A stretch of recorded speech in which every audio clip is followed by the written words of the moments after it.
I love a good t-shirt. I mean, who doesn't love a good t-shirt? I'm a self-proclaimed scavenger.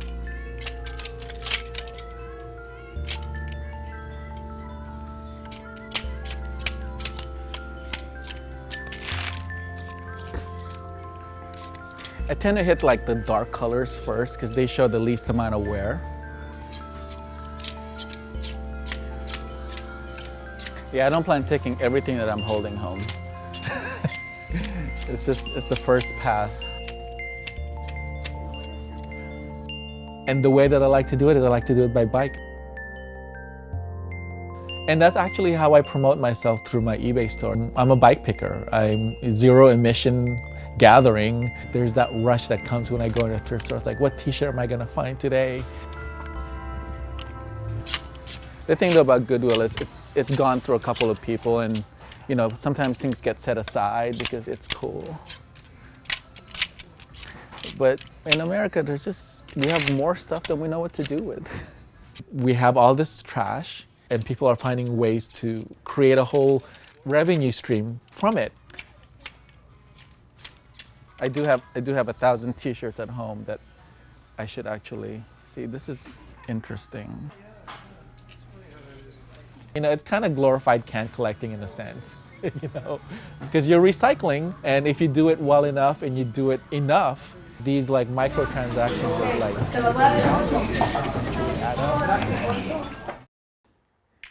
I started listing a couple of things on eBay, and then I had this jazz t-shirt and some guy from Switzerland bought it, and I was like, wow, there's a market for things that I like. $7.68. And then it just occurred to me, and it came naturally that t-shirts are something that people like overlook, and to a certain style, and to a certain part of the population, they're willing to pay for it. Someone in Japan really appreciates this 1980s t-shirts that that someone has thrown away. This is a Ryan McGinnis shirt about early 2000s. He's one of my favorite graphic designers, and I kind of didn't want to let it go, but the difference between a hoarder and a merchant is systems and letting inventory flow, and it's going to good home. So I'm very particular about how the inventory is stored. I need to have a system.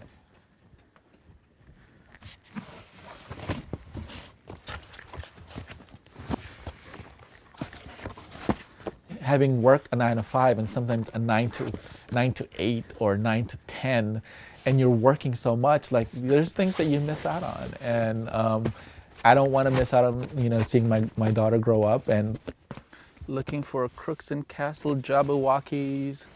There it is. I got laid off in October, and I don't want her thinking that when her father lost his job that he went into this downward tailspin. It's like, what? I'm gonna figure something out.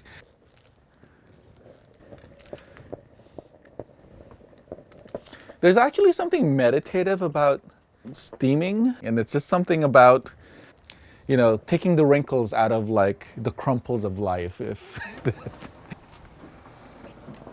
As I kind of finding my second career, I need to be in a line of work where conservation is important, when upcycling is encouraged. Just by doing t-shirts, I'm able to somehow make up and make ends meet, and I'm not making a lot of money, but what's important is I'm making enough. It's like I'm 40 years old and I'm selling t-shirts, and I'm proud of it.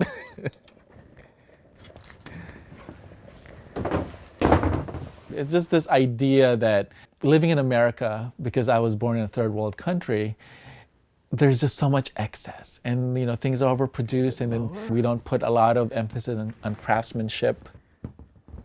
You don't have to go to this extent, to package a shirt. I just like to, and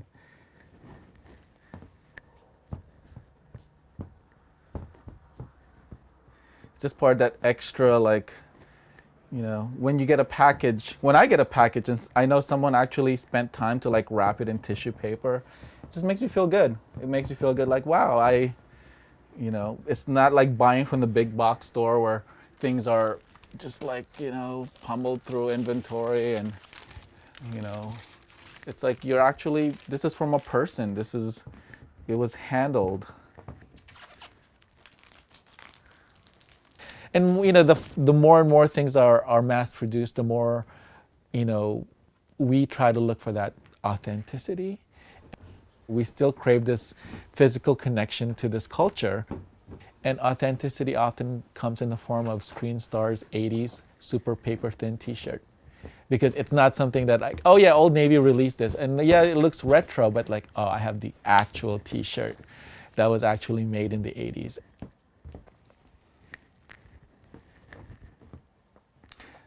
It's funny to say that since I've been doing all t-shirts, I just feel that I have this deeper connection to pop culture or just like culture in general. The way I look at it is if it was something significant, chances are they made a t-shirt for it. People still crave that human interaction. I mean, that's why, you know, things like bike rides are like so cool.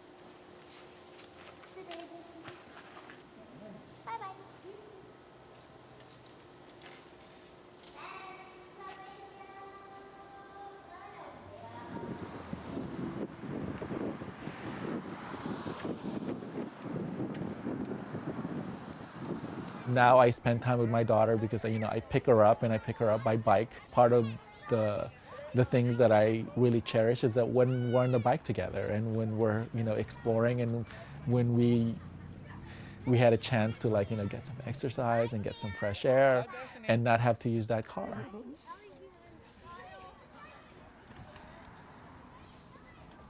You know, I may not be, you know, I may not have that six-figure income, but I feel connected, and that thing is priceless.